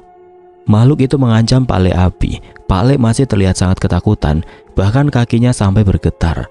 Tidak lama dari itu muncul makhluk berjubah hitam dan memakai topeng kambing. Dia mendekat kepada Pak Le dan berucap, Aku mencium baumu, ada darah Amarta yang mengalir di tubuhmu. Makhluk itu berucap. Pak Le Abi belum tahu siapa makhluk bertopeng itu. Tetapi yang tadi mukanya Pak Le sangat pucat dan bergetar. Tetapi kali ini dia sudah mulai tenang. Tidak basa-basi lagi, makhluk itu langsung menyerang Pak Le Abi. Dia berlari dan berteriak. Wah, aku sudah muak dengan keluarga Amarta, teriak makhluk itu. Tetapi Pak Le hanya diam dan melangkahkan kakinya 1 langkah ke depan. Saat makhluk itu sudah dekat dan mau mencekik Pak Le, tiba-tiba Pak Le menghilang. Makhluk itu celingukan mencari keberadaan Pak Le dan berteriak tidak jelas. Sedangkan Pak Le Dewa dengan cepat rohnya melesat menuju sebuah tempat. Entah siapa yang dituju sama Pak Le Dewa, tetapi ada sebuah gubuk kecil yang berada di tengah-tengah hutan dan ada sebuah kuburan di depan gubuk itu. Pak Le Dewa sembunyi di semak-semak, sudah seperti tentara yang mengintai musuhnya. Cukup lama Pak Le bersembunyi, mungkin ada 1 jaman lebih, dan tiba-tiba ada 2 sosok manusia yang cuma memakai celana pendek saja. 2 orang itu laki-laki dan perempuan, tetapi yang perempuan sudah telanjang, tidak ada selai kain yang menutupi tubuhnya. Pak Le Dewa tetap mengamati 2 manusia itu, tetapi tiba-tiba hujan turun, padahal sebelumnya masih sangat cerah cuacanya, bahkan bintang-bintang pun terlihat. Kenapa tiba-tiba turun hujan? Hujan itu sangat lebat sekali, tetapi tidak menggoyahkan niat Pak Le untuk menyelidiki orang itu. Saat hujan itu, di depan gubuk kecil dan kuburan itu, 2 manusia itu, laki-laki dan perempuan, melakukan hal yang tidak seharusnya dilakukan di tempat itu. Mereka melakukan hubungan intim di dekat kuburan itu. Pak Lek Dewa saat melihat apa yang dilakukan kedua manusia itu hanya menggelengkan kepalanya saja dan bergumam. "Kang, apa yang sebenarnya kamu lakukan?" ucap lirih Pak Lek Dewa. Saat dua manusia itu selesai melakukan hal itu, yang laki-laki memasuki gubuk kecil. Entah apa yang dilakukan selanjutnya. Tidak lama kemudian dia keluar dengan membawa sebuah kepala, entah itu kepala hewan atau manusia, karena pandangan Pak Lek Dewa sudah tidak agak jelas, karena hujan turun yang sangat deras. Kepala itu ditaruh di atas kuburan itu, dan laki-laki itu mengambil sebuah parang yang ada di dinding gubuk itu, lalu kembali menghampiri kepala itu dan duduk di depannya, diikuti sang perempuannya, seolah mereka berdua menyembah kepala itu. Entah apa yang dilakukan kedua manusia itu, tetapi yang bikin Pak Lek Dewa merinding, laki-laki itu berdiri dan mengayunkan parangnya dengan cepat. Setelah itu laki-laki itu memegang kepala perempuan itu, dan ternyata kepala wanita itu sudah putus dari badannya. Sungguh adegan yang sangat mengerikan. Darah bermuncratan dari leher wanita itu, tetapi laki-laki itu malah tertawa dengan sangat keras. Setelah selesai tertawa, laki-laki itu berjalan menuju di mana Pak Lek sedang bersembunyi. Aku dan Sukma sampai di Banyuwangi sekitar pukul 2 dini hari. Aku langsung tidur terlebih dahulu. Kurasa baru saja memejamkan mata, Sukma sudah membangunkanku. "Mas, bangun mas, sudah siang ini, katanya mau ke rumahnya Mas Tio," kata Sukma membangunkanku. "Iya sebentar." Setelah aku jawab, Sukma kembali ke belakang melanjutkan pekerjaannya. Tidak lama dari itu aku mencium bau yang membuat perutku berbunyi, hidungku mengendus mencari sumber bau tersebut. Dan ternyata Sukma sedang memasak sayur lodeh dan lauk ikan bandeng. Aku langsung duduk di meja makan dan mengambil piring untuk makan. Tetapi saat aku mau mengambil nasi, tanganku dipukul oleh Sukma hingga centong nasi itu terjatuh di atas nasi lagi. "Belum mandi kau udah mau sarapan? Aroma sayur lodehnya sungguh nikmat loh dek. Sana mandi dulu," bantah Sukma menyuruhku. Aku kembali menaruh piringku dan beranjak mengambil handuk untuk mandi. Aku langsung mengguyur tubuhku dengan air. Beberapa menit aku telah selesai mandi dan langsung menuju ke kamar untuk ganti pakaian. Saat aku masih memakai celana, Sukma berteriak memanggilku. "Mas, ini ada telepon dari Mas Tio." "Iya dek, sebentar, masih pakai celana." Aku segera menyelesaikan kegiatanku itu dan langsung keluar dari kamar. "Mana dek teleponnya?" "Ih, Mas, kalau pakai celana yang bener, itu resletingnya dibenerin, nanti burungnya kalau lepas gimana lo?" Aku langsung melihat ke bawah dan ternyata resletingku belum aku seleretkan. Dengan cepat aku membetulkan celanaku itu dan aku segera mengangkat telepon dari Tio. Kata Tio, dia sudah ngasih tahu sama tetangganya itu dan tukang pandai itu bisa membuatkan pusaka yang aku minta. Setelah telepon, aku kembali ke belakang untuk melanjutkan sarapanku yang tertunda tadi. Aku sarapan ditemani Sukma. Singkat cerita, aku langsung berangkat ke rumah Tio dan membawa batu meteorit yang dari Arjuna itu. Aku ke rumah Tio mengendari sepeda motorku. Ya meskipun sepedaku sudah tua, tetapi ini sangatlah keren. Sepedaku ini memiliki suara yang khas. Sepeda hasil produk Yamaha. Tidak membutuhkan waktu lama, aku sudah sampai di rumah Tio. Ternyata Tio sudah menungguku di depan rumah. Belum sempat aku turun dari sepeda motorku itu, langsung menuju ke arahku dan langsung naik. Aku kira akan diskusi dulu atau setidaknya tanya kabar dulu. "Ayo Ram, langsung saja." "Lah, langsung ini?" "Ya langsung saja," ucap Tio mengajak. Akhirnya aku langsung menyalakan sepeda motorku lagi dan suara khasnya dan identik knalpot yang mengeluarkan asap. Aku menarik gas motorku. Ternyata tidak jauh dari rumah Tio, kita sudah sampai di rumah seorang pandai besi itu. Kita langsung turun dari sepeda dan memanggil pemilik rumah itu. "Assalamualaikum." "Waalaikumsalam, langsung ke belakang saja mas," teriak pemilik rumah dari belakang. Kami berdua langsung menuju ke belakang rumah. Ternyata pemilik rumah itu sedang bekerja di belakangnya. Ya, seperti yang aku katakan tadi, banyak sekali karya-karya dari seorang pandai itu, mulai dari pedang, keris, dan belati. Aku melihat-lihat karya orang itu, tetapi menurutku itu bukan pusaka, hanya karya biasa saja. Karena dari beberapa benda itu, tidak ada yang mengeluarkan energi sama sekali. Ya, memang bagus, karya dari orang itu. "Gimana? Ada yang bisa saya bantu?" ucap pemilik pandai itu. "Ini pak, teman saya ingin membuat sebuah pusaka." "Pusaka kayak gimana mas?" Gini Pak, saya memiliki sebuah batu meteorit. Apakah Bapak bisa membuatkan pusaka dari batu itu? Apa saya boleh lihat bendanya, Mas? Aku langsung mengeluarkan batu meteoritku dan menyerahkan kepada pemilik pandai itu. Saat pemilik pandai itu melihat batu milikku, dia terkejut saat melihat sebuah surat lontar. Mas, ini tulisan apa? Tanya pemilik pandai itu. Oh, itu surat lontar Pak. Kata Pak Le saya, itu petunjuk untuk membuat sebuah pusaka. Saat mendengar penjelasanku, pemilik pandai itu terdiam, seolah memikirkan sesuatu, dan dia langsung bersedia untuk membuatkannya. Saat itu juga bapak itu langsung mengerjakan pembuatan pusaka. Berjam-jam aku dan Tio menunggu di tempat pandai besi itu.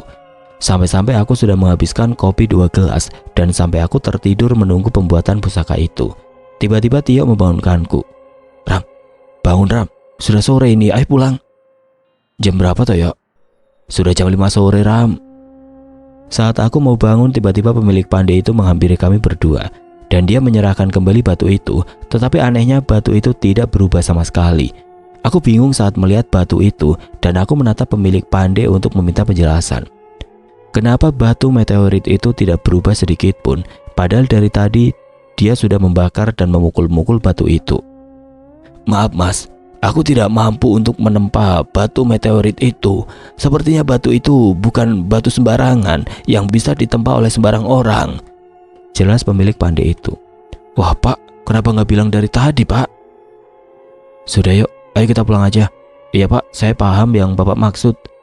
Oh ya Mas, kalau Masnya masih mau membuat pusaka dari batu itu, datang saja di kampung Pandai Mas, dan cari namanya Pak Gandru. Dengan begitu aku dan Tio langsung pulang. Aku mengantarkan Tio terlebih dahulu dan aku tidak mampir di rumah Tio. Aku langsung pulang karena teringat Sukma di rumah sendirian. Azan maghrib terdengar dan aku masih di jalan. Melihat ada sebuah musola di pinggir jalan, aku belokkan motorku ke musola itu untuk menjalankan sholat maghrib. Singkat cerita, saat aku selesai sholat dan ingin segera pulang, aku dihadang sama seorang laki-laki yang sudah sangat tua. Laki-laki itu menyuruhku untuk turun terlebih dahulu dan ingin berbicara sama aku. Maaf nak, apa boleh kakek bicara sebentar? Oh iya mbah, gimana? Kakek itu berjalan ke teras musola yang sudah sepi karena jamaahnya sudah pada pulang, dan aku mengikuti kakek itu dan duduk di dekat kakek itu. Sebelum memulai pembicaraan, kakek itu mengeluarkan sebatang rokok. Bukan rokok dari toko atau bungkusan, tetapi rokok itu buatan sendiri. Biasanya orang-orang menyebutnya tengwe alias linting dewe. Kakek itu menawari aku rokok yang sama, tetapi aku menolaknya dengan sopan karena aku juga membawa rokokku sendiri. Saat rokok kami sudah mulai menyala, kakek itu memulai pembicaraan. Kamu dari mana, Le? Dari rumah temen, Mbah, habis main. Aku dari tadi melihat kamu seperti kebingungan. Apa kamu mempunyai sebuah masalah? Dengan tidak sadar aku menceritakan semua masalah yang aku hadapi saat ini. Karena secara tidak langsung, aku mempunyai tanggung jawab kepada keluarga besarku. Ya, keluarga besar dari bapakku terancam dengan sebuah ilmu santet yang sangat mengerikan. Saat aku bercerita, kakek itu mendengarkan dengan seksama, sambil menikmati rokok yang sesekali dihisap. Dan saat aku menjelaskan aku membutuhkan sebuah pusaka yang bisa melawan dari pemilik ilmu santet itu, tiba-tiba kakek itu memotong ceritaku. Berikan kepadaku surat lontar itu nak. Dengan tiba-tiba kakek itu meminta. Aku masih bengong karena masih bingung kenapa kakek itu bisa mengerti kalau aku membawa sebuah surat lontar. Sudah, tidak usah khawatir nak. Berikan saja surat lontarnya dan kamu besok datang saja ke rumah yang sudah dikasih tahu sama tukang pandai itu. Kakek itu berucap lagi. Masih sama aku hanya terdiam. Aku tidak berkata-kata lagi karena sudah 2 kali kakek itu bikin aku terkejut. Karena melihat aku masih terdiam, kakek itu menepuk pundakku. Aku terkejut dan membuyarkan pikiranku. Tapi anehnya aku tidak merasa curiga sama sekali, dan aku mengambil surat lontar itu di kantong jaketku dan memberikan kepada kakek itu. Saat surat lontar itu sudah aku kasihkan, kakek itu mengingatkan kepadaku. Kalau besok aku disuruh datang ke rumah orang yang dikasih tahu sama tukang pandai tadi. Kakek itu seolah mengerti isi dari lontar itu dan beberapa menit mengamati, kakek itu mengembalikan surat lontar itu kepadaku. Lalu dia menyuruhku untuk segera pulang dan istirahat. Aku memasukkan surat lontar itu lagi ke dalam kantong, tetapi yang bikin aku terkejut lagi saat aku mau bertanya balik, kakek itu sudah tidak ada. Aku mencoba mencari ke dalam musola tetapi nihil, aku tidak menemukan keberadaan kakek itu. Tanpa memikirkan, aku langsung segera pulang karena Sukma pasti sudah menungguku. Saat aku sampai di rumah dan benar Sukma sudah menungguku, mendengar suara sepeda motorku, Sukma langsung membukakan pintu dan menyambutku. Assalamualaikum. Waalaikumsalam. Gimana mas? Apa ketemu sama orangnya? Alhamdulillah dek, ketemu kok. Tapi orangnya tidak bisa membuatkan pusakanya. Lah kenapa mas? Entah dek, nggak tahu mas. Malah besok mas disuruh ke desa Pande untuk menemui seseorang yang katanya bisa membuatkan pusaka untuk mas. Jelasku lagi sambil memasukkan sepedaku ke dalam rumah. Sukma segera mengunci pintu dan ke belakang, entah apa yang dia lakukan. Sedangkan aku duduk di sofa sambil melamun, memikirkan di mana lagi aku harus mencari seseorang yang bisa membuatkan pusaka di zaman yang sudah milenial ini. Saat aku masih melamun, tiba-tiba Sukma berbicara. Mas, sudah sana bersih-bersih dulu. Adik sudah rebusin air buat mandi dan ini tehnya diminum dulu. Iya dek, makasih ya. Aku langsung mengambil teh yang masih dipegang Sukma dan langsung meminumnya. Setelah selesai semua, aku langsung istirahat di kamar. Sebelum tidur, aku berbicara sama Sukma. Aku luapkan perasaan yang membuatku gelisah. Sukma pun mendengarkan semua pembicaraanku. Dia dengan lembut mengusap rambutku seolah dia memberikan semangat dan perhatian kepadaku. Dan sungguh bersyukur mendapatkan istri yang sangat baik seperti Sukma. Saat aku sudah selesai mencurahkan isi hatiku, tiba-tiba Sukma berucap yang membuatku sungguh bahagia. Mas, aku hamil. Sukma berucap sambil memegang tanganku dan ditaruh di perutnya. Sungguh kabar yang sangat membuatku bahagia, tetapi juga membuatku khawatir. Setelah kami berbincang cukup lama, tidak terasa kami berdua ketiduran. Dan bangun-bangun, Sukma sudah tidak ada di tempat tidur. Aku langsung bangun untuk mencari Sukma. Aku mencari di dapur, di kamar mandi, di ruang sholat, tetapi tidak ada. Dan saat mau keluar rumah, tiba-tiba Sukma masuk ke dalam rumah. Kenapa mas? Kok kelihatannya lagi kebingungan? Mencari kamu dek. Kamu dari mana toh? Ini loh mas, dari warungnya Bu Tati, beli sayur. Jawab Sukma sambil memperlihatkan sayuran yang baru dibeli. Loh, ini jam berapa tuh dek? Bukannya masih tengah malam? Tengah malam gimana toh mas? Lawang sudah jam 6 pagi loh. Jawab Sukma sambil berjalan ke arah dapur. Aku langsung melihat jam dinding yang berada di atas pintu kamarku. Dan ternyata benar, sudah jam 6 pagi lebih sedikit. Aku langsung menepuk jidat dan berbicara di batin. Aku belum sholat subuh. Aku langsung lari menuju kamar mandi, ambil air wudhu, dan menjalankan sholat subuh. Entah sholatku diterima apa tidak, yang penting aku menjalankan. Ya meskipun sudah telat. Untuk menunggu sarapan, aku membersihkan rumah mulai dari menyapu lantai dan menyapu halaman rumah. Dan saat aku selesai bersih-bersih, Sukma juga selesai memasaknya. Aku langsung sarapan. Setelah sarapan, aku siap-siap untuk berangkat menuju ke sebuah desa yang dikasih tahu sama tukang pandai kemarin. Tetapi kali ini aku sendirian dikarenakan Tio tidak bisa menemaniku. Dia sedang mengurus surat-surat untuk pernikahannya dengan Anika.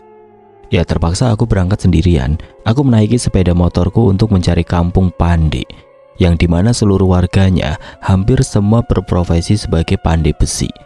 Untuk mencari kampung itu, aku bertanya-tanya sama orang-orang di jalan dikarenakan aku tidak tahu lokasi kampung itu. Hingga jam menunjukkan pukul 2 siang, aku belum menemukan lokasi kampung itu.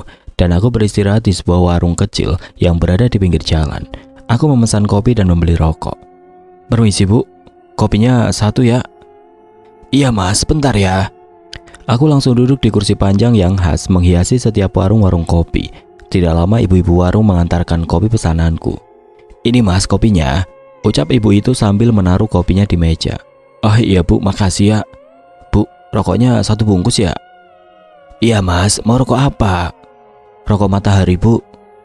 Ibu itu mengambilkan 1 bungkus rokokku. Dan aku mulai meminum kopi yang masih mengeluarkan asap itu. Dan aku menyalakan 1 batang rokok. Aku nikmati waktu istirahatku itu dan sambil berpikir lagi. Habis ini kemana lagi untuk mencari kampung itu? Saat aku masih menikmati setiap isapan rokokku, ibu warung itu bertanya kepadaku. Mas, kelihatannya capek banget ya? Apa orang jauh mas? Iya bu, saya dari desa yang paling selatan kota ini. Apa lagi sedang mencari saudara di daerah sini, Mas? Tanya ibu warung lagi. Iya sih, Bu. Saya lagi mencari sebuah kampung, tetapi dari tadi belum menemukan lokasinya. Apa Mas sedang mencari kampung Pande? Ucap ibu warung itu. Aku terdiam agak lama mencerna perkataan ibu itu. Kenapa bisa tahu tujuanku padahal aku dari tadi tidak berbicara mengenai tujuanku. Dan saat aku masih berpikir, ibu itu menambahkan perkataannya lagi. Sudah, Mas gak usah mencari kampung itu lagi. Lah, kenapa memangnya, Bu? Ya tujuanmu sudah sampai, Mas. Masnya mencari Mbak Gandru kan? Iya, Bu. Kok ibu bisa tahu semuanya? Habis ini ikut dengan saya saja, Mas. Tak anterin ke rumahnya Mbak Gandru. Ucap ibu warung itu sambil bersiap-siap menutup warungnya. Padahal ini masih siang, kenapa ibu itu sudah siap-siap untuk menutup warungnya? Aku tidak memikirkan hal itu, tetapi yang aku pikirkan bagaimana caranya menghabiskan kopi yang masih sangat panas ini. Ya akhirnya mau tidak mau aku langsung meminum kopi itu dengan cepat. Ya meskipun sedikit kepanasan mulutku ini. Setelah kopiku habis, aku langsung membayarnya. Bu, jadi berapa ini semua? Tanyaku yang sedikit mengganggu aktivitas ibu itu. Kopinya 3.000 dan rokoknya 25.000, Mas. Jadi totalnya 28.000, Mas. Jawab ibu warung itu tanpa menoleh ke arahku. Ini ya, Bu, uangnya saya taruh meja. Untuk kembaliannya ibu ambil saja. Aku langsung keluar dari warung dan menunggu ibu itu selesai menutup warungnya. Aku menunggu sekitar 10 menitan dan akhirnya ibu warung itu selesai. Mari, Mas, ikut dengan saya.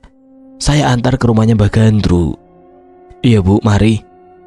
Ibu itu naik sepeda gayung dan aku mengikuti dari belakangnya. Dari yang sebelumnya jalan raya, tiba-tiba ibu itu belok ke kanan yang memasuki sebuah jalan yang menuju ke persawahan.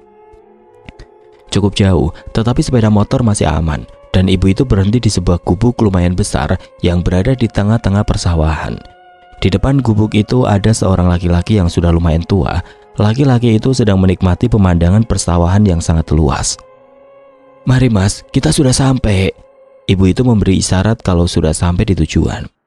Aku turun dari sepeda dan mengikuti ibu itu yang menuju ke gubuk itu. Dan laki-laki tua itu langsung berdiri untuk menyambut ibu itu. Udah pulang? Tanya laki-laki tua itu. Sudah, Pak, itu orang yang Bapak tunggu sudah sampai. Ibu itu langsung masuk ke dalam rumah. Ternyata ibu itu anak dari laki-laki parubaya itu. Lalu aku bersalaman dengan laki-laki parubaya itu. Assalamualaikum, ucapku dengan penuh sopan. Waalaikumsalam, akhirnya sampai juga ya, Le. Aku dipersilakan duduk di kursi sebelah dari laki-laki itu duduk. Kami mulai berbincang ke sana kemari dan karena waktu yang semakin sore, aku mengucapkan tujuanku. Mbah, maaf sebelumnya, saya kesini sebenarnya ingin mencari sebuah kampung Pande untuk menemui Pak Gandru. Oh, kamu lagi mencari pusaka? Tidak, Mbah, saya ingin membuat pusaka. Ucapku sambil menunjukkan batu dan surat lontar milikku itu. Laki-laki tua itu malah tertawa dan mengeluarkan sebatang rokok yang terbungkus dari kulit jagung, yang orang Jawa menyebutnya rokok klobot. Lalu laki-laki itu menyalakan rokoknya dan berucap, Le, kampung itu sudah lama tidak ada. Kampung itu sudah mati. Dan kalau kamu mencari yang namanya Gandru, orangnya yang sedang berbicara sama kamu ini. Apa benar ini Pak Gandru? Tanyaku memastikan. Iya, aku Gandru dan aku sebenarnya sudah lama tidak pernah membuat pusaka lagi. Tapi karena kamu keturunan dari Panglima Daryo, aku akan membantumu. Loh, apa Mbak tahu tentang leluhur saya? Leluhur kita itu dulu berasal dari kerajaan yang sama, yaitu kerajaan Bajra. Dan leluhurmu itu adalah sahabat dari leluhurku. Mbak Gandru bercerita panjang lebar yang membahas tentang leluhur kita yang ternyata berasal dari kerajaan yang sama. Dulu waktu zaman kerajaan Eyang Daryo memiliki dua sahabat yang sejati. Satu sahabatnya sama-sama menjadi seorang panglima dan yang satunya adalah seorang empu pembuat pusaka yang dimana empu itu adalah leluhur dari Mbak Gandru. Setelah panjang lebar bercerita, Mbak Gandru meminta batu dan surat lontar milikku. Mbak Gandru mencoba mengamati batu itu. Cukup lama dia mengamatinya dan dia bilang kepadaku, Le, iki bakal membutuhkan waktu lama buat proses. Kira-kira berapa lama, Mbah? Soalnya keluargaku dalam bahaya. Mungkin sekitar 2-3 bulan, Le. Jelas Mbak Gandru. Wah, lama sekali, Mbah. Soalnya sekarang ini keluargaku sedang terikat ilmu hitam yang mengerikan, Mbah. Saya membutuhkan cepat pusaka dari batu itu. Ya sudah, nanti tak usahakan ya, Le. Setelah selesai aku berpamitan untuk pulang karena hari sudah mulai gelap. Dan aku teringat kalau Sukma di rumah sendirian. Saat aku berpamitan, Mbah Gandru memberikan sebuah belati kecil yang ukurannya sekitar 1 jengkal. Kata Mbah Gandru hati-hati di jalan karena Mbah Gandru merasakan aku akan mendapat gangguan dari ilmu hitam yang menyerang keluargaku itu. Setelah menerima belati itu, aku langsung pulang. Di mana Pak Lek Dewa berada? Lagi-lagi berjalan ke arah Pak Lek Dewa seolah sudah tahu kalau di tempat itu ada orangnya. Pak Lek Dewa hanya tetap bersembunyi dan berharap tidak akan ketahuan. Tetapi laki-laki itu sudah sampai di depan semak-semak itu dan dia menyuruh Pak Lek Dewa untuk keluar. Dewa, keluar kamu. Karena Pak Lek merasa sudah tidak ada gunanya bersembunyi, dia langsung keluar untuk menghadapi laki-laki itu. Kenapa kau memata-mataiku? Apa ini perintah dari Kang Hasan? Tanya laki-laki itu. Tidak, ini kemauanku sendiri. Karena saya melihat dari diri Kakang sudah melenceng dari ajaran Bapak. Ternyata sadar juga kamu dengan apa yang kuperbuat. Cukup, Kang. Apa tujuanmu sebenarnya? Kamu sudah membunuh bapak dan ibu, bahkan kamu juga membunuh istrimu. Sudah, kamu tidak usah tahu ini urusanku, dan aku akan menumbalkan semua keluarga Amarta untuk mendapatkan ilmu yang sangat besar. Sebelum kamu menumbalkan keluarga kita, aku akan membunuhmu, Kang. Kelakuanmu itu sudah tidak bisa dimaafkan. Bapak dan ibu meninggal karena perbuatanmu. Ucap Pak Lek Dewa dengan lirih yang seolah menahan kesedihan. Ya, laki-laki itu adalah saudara dari Pak Lek Dewa dan bapak. Laki-laki itu bernama Abu Amarta. Jadi dia juga masih termasuk salah satu Pak Lekku. Kamu mau membunuhku? Apa bisa kamu? Seberapa ilmumu sekarang? Ucap Pak Lek Abu meremehkan. Tidak usah repot-repot melawanku sekarang. Pulanglah Dewa, bilang sama Kang Hasan suruh menyediakan kain kafan untuknya. Lihat di depan gubuk itu, istriku dan kakangmu sudah aku jadikan tumbal setelah bapak dan ibu. Lanjut perkataan Pak Lek Abu sambil menunjuk ke arah gubuk. Mendengar perkataan Pak Lek Abu, Pak Lek Dewa tidak bisa menahan emosinya yang dari tadi sudah menahan untuk tidak terpancing. Tetapi karena mendengar salah satu kakaknya sudah tewas dengan cara dipenggal kepalanya, Pak Lek Dewa tidak bisa mengampuni perbuatan Pak Lek Abu yang sangatlah kejam. Ya, ternyata wanita yang dipenggal tadi adalah istri dari Pak Lek Abu sendiri, dan sebuah kepala itu adalah milik saudara Pak Lek Abu sendiri yang nomor 2, yang bernama Abdullah. Pak Lek Dewa langsung menyerang Pak Lek Abu. Dengan gerakan yang sangat cepat, Pak Lek Dewa melayangkan pukulannya yang mengarah di kepala Pak Lek Abu. Tetapi anehnya tangan Pak Lek Dewa menembus tubuhnya. Pak Lek Dewa merasa bingung ilmu apa yang digunakan Pak Lek Abu. Tetapi Pak Lek Abu hanya tertawa melihat Dewa sedang kebingungan. Tapi Dewa bukanlah orang yang bodoh. Dia adalah keluarga Amarta yang memiliki ilmu warisan dari leluhur kita, yaitu ahli strategi. Beberapa pukulan dilayangkan oleh Dewa, tetapi mata dan pikirannya sambil mengamati tubuh Pak Lek Abu. Dan di salah satu pukulannya melihat ada yang aneh dengan tubuh Pak Lek Abu. Dan Dewa langsung mundur, ia mencoba mencerna dengan keanehan itu. Karena tubuh Pak Lek Abu tidak bisa ditembus dengan serangan fisik, Pak Lek Dewa berpikir jika dikolaborasikan sebuah ajian dengan serangan fisik. Habis itu Pak Lek Dewa merogoh saku celananya. Dia mengambil sebuah serbuk putih dan dibacakan sebuah mantra. Baru saja mengucapkan mantra, serbuk itu berubah menjadi api putih yang sangat indah. Tapi tidak untuk Pak Lek Abu, dia merasakan api putih itu adalah api yang sangat bahaya untuknya. Pak Lek Dewa langsung melesat dan melayangkan sebuah pukulan lagi, tetapi pukulan itu menembus tubuhnya, tetapi langsung diikuti tangan kirinya yang sudah diselimuti api putih. Dan benar, pukulan Pak Lek Dewa berhasil mengenainya dan api putih itu langsung berpindah kepada tubuh Pak Lek Abu. Pak Lek Abu meronta-ronta kepanasan sambil berteriak-teriak. Panas, panas. Pak Lek Dewa tidak menolong Pak Lek Abu yang kebakar dengan api putih itu. Tetapi teriakan itu berubah menjadi tertawa yang mengerikan. Perlahan api putih itu berubah menjadi hitam, seolah api itu mengikuti ilmu yang dimiliki Pak Lek Abu.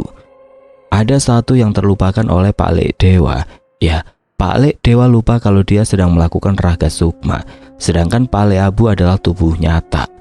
Pak Lek Abu berdiri dan berjalan mengarah ke Pak Lek Dewa dengan tubuh masih terbakar, tetapi kali ini apinya menjadi api hitam.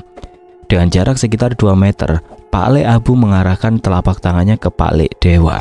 Dengan mudah Pak Lek Dewa terseret ke arah Pak Lek Abu. Dengan mudah, tangan Pak Lek Abu menjekik leher Pak Lek Dewa. "Kamu berani-berani ngelawan aku. Apa kamu pikir sudah sakti?" tanya Pak Lek Abu. Pak Lek Dewa tidak menjawab, dia hanya meringis merasakan kesakitan. Dengan perlahan api hitam itu merambat ke Pak Lek Dewa. Api yang sebelumnya untuk menyerang kini malah berbalik menyerang Pak Lek Dewa sendiri. Tubuh Pak Lek Dewa terbakar dengan api hitam karena Pak Lek akan merasa tidak mampu untuk melawan Pak Lek Abu. Dia langsung melesat menuju ke tubuhnya dengan api yang masih membara di tubuhnya. Sedangkan Pak Lek Abi menunggu di ruang di mana tubuh Pak Lek Dewa berada. Pak Lek Abi mengamati tubuh Pak Lek Dewa yang tiba-tiba berubah menjadi hitam, seperti orang yang hangus terbakar.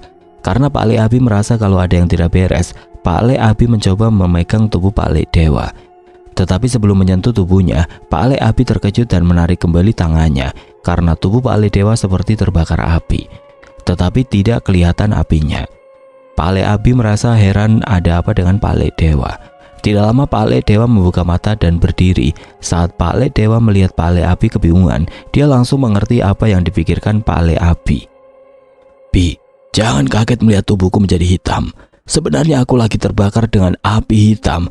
Dan api ini sekarang sedang membakar sukmaku. Ini adalah serangan dari Kang Abu," ucap Pak Lek Dewa. "Ah, kok bisa Kang, kenapa?" "Sudah, tidak ada waktu untuk menjelaskan. Aku harus segera ngasih tahu Kang Hasan karena aku tidak bisa bertahan lebih lama lagi." Hari masih gelap dan suasana di rumah Pak Lek Rojak sudah sangat sepi karena hampir semua orang yang ada di rumah itu sudah pada tidur. Tetapi masih ada satu orang yang belum bisa memejamkan matanya, dan dia sudah 3 hari tidak memejamkan matanya. Dia adalah bapak, dan saat itu bapak berada di luar rumah. Dia sedang menunggu kedua adiknya yang sedang mencari informasi masalah yang dihadapi keluarganya, yang dimana masalah itu mengincar seluruh keluarganya. Bapak sambil merokok dan mencoba berpikir apa yang harus dilakukan untuk menyelamatkan keluarganya. Tidak terasa asbak yang berada di atas meja sudah penuh dengan putung rokok. Entah sudah berapa bungkus rokok bapak habiskan, tiba-tiba bapak mendengar suara langkah kaki yang menuju ke arahnya. Tetapi bapak tidak sama sekali beranjak dari duduknya karena sudah tahu siapa yang akan datang. Dan benar, yang datang adalah Pak Lek Abi dan Pak Lek Dewa. Saat melihat kedua adiknya, bapak tidak sama sekali terkejut, seolah bapak sudah tahu apa yang akan terjadi sama kedua adiknya itu. "Sudah, informasi apa yang kalian dapatkan?" tanya bapak sambil menahan air matanya. "Ternyata santet itu sudah ditanam saat kita masih kecil dulu, Kang. Tetapi yang aku tidak menyangka, yang menanam santet itu adalah Kang Abu, Kang. Perantara santet itu berada di bawah kolong tempat tidur di kamar bapak dan ibu, Kang." "Kalau kamu di gimana, Dewa?" "Yang dikatakan Abi benar, Kang. Biang semua ini adalah Kang Abu. Bahkan tidak hanya ibu dan bapak saja yang dibunuh, tetapi istri dan Kang Abdul juga sudah dibunuh. Tujuan dari Kang Abu melakukan ini untuk bisa menguasai ilmu terlarang, Kang. Ilmu itu bisa untuk memanggil iblis yang berada di alam neraka, Kang." "Ya sudah, informasi yang sangat detail dan jelas. Habis ini dia akan datang ke sini. Kalian istirahatlah, dan kamu Dewa, akan saya netralkan api yang sedang membakar sukmamu itu." Kedua Pak Lekku itu mulai istirahat, tetapi tetap berada di teras rumah. Bapak menghampiri Pak Lek Dewa dan mencoba meraba di tubuh Pak Lek Dewa. Bapak melihat sukma Pak Lek Dewa masih terbakar dengan api hitam itu. Bapak berusaha mencoba memadamkan api itu, tetapi tidak semudah itu. Bapak mencoba beberapa kemampuannya untuk memadamkan api itu, tetapi tetap saja api itu tidak bisa padam. Bapak sudah kehabisan cara bagaimana untuk memadamkan api hitam itu, karena jika tidak segera dipadamkan atau dihilangkan, Pak Lek Dewa akan bisa meninggal. Tepat di sepertiga malam, tiba-tiba angin kencang berhembus mengenai ketiga manusia yang masih berada di depan teras rumah. Angin itu cukup lama berhembus dan dibarengi dengan datangnya sosok-sosok makhluk tidak kasat mata, mulai dari makhluk biasa hingga makhluk yang sangat mengerikan. Rumah Pak Lek Rojak dikepung dengan makhluk-makhluk itu. Bapak langsung berdiri dan berwaspada karena malam ini akan ada pertempuran gaib yang sangat besar yang dimana akan menewaskan beberapa keluarga dari pihak bapakku. "Abu, Jika memang kamu yang melakukan, keluarlah. Mari kita selesaikan permasalahan ini. Dengan langkah yang begitu berat, Pak Le Abu menghampiri di mana Bapak sedang berdiri, menghadap ke makhluk-makhluk yang mengerikan itu. Saat Pak Le Abu terlihat mulai dekat dengan Bapak, Pak Le Abi dan Pak Le Dewa juga berjalan menuju ke sisi samping Bapak. Kalau berjuang untuk menyelamatkan keluarga, jangan berjuang sendiri, Kang. Kamu masih punya 2 adik yang siap membantu kapanpun, ucap Pak Le Dewa. Apa kamu masih kuat, Dewa, dengan keadaan tubuhmu yang seperti itu? Api ini adalah ilmuku, Kang. Aku masih bisa menahan rasa panas ini karena api ini tidak sepanas api milikku. 3 manusia bersaudara sudah siap bertempur untuk melindungi keluarganya. Bapak dan Pak Le Abu berdebat panjang, dan saat berdebat tidak disadari oleh Bapak, makhluk-makhluk pengikut Pak Le Abu masuk ke rumah Pak Le Rojak. Hingga tiba-tiba saat Bapak masih mencoba menasihati Pak Le Abu, ada teriakan dari dalam rumah. Bapak, Pak Le Abi dan Pak Le Dewa serentak menoleh ke arah rumah. Dan ternyata rumah sudah dipenuhi dengan pengikut Pak Le Abu. Tirta! Teriak Bapak memanggil Mas Tirta. Setelah Bapak berteriak, makhluk-makhluk pengikut Pak Le Abu terlempar keluar semua. Ya, mereka dihajar sama Mas Tirta. Wah, ternyata masih ada keturunan Amarta yang laki-laki. Ya, cucu-cucu dari Simba aku, hanya aku dan Mas Tirta yang laki-laki. Jadi secara langsung aku dan Mas Tirta yang bisa mewarisi peninggalan leluhur kami. Sudah, jangan mengulur waktu lagi. Bunuh mereka! Teriak Pak Le Abu menyuruh semua pengikutnya untuk menyerang Bapak dan kedua Pak Leku itu. Hal yang dihindari Bapak telah terjadi.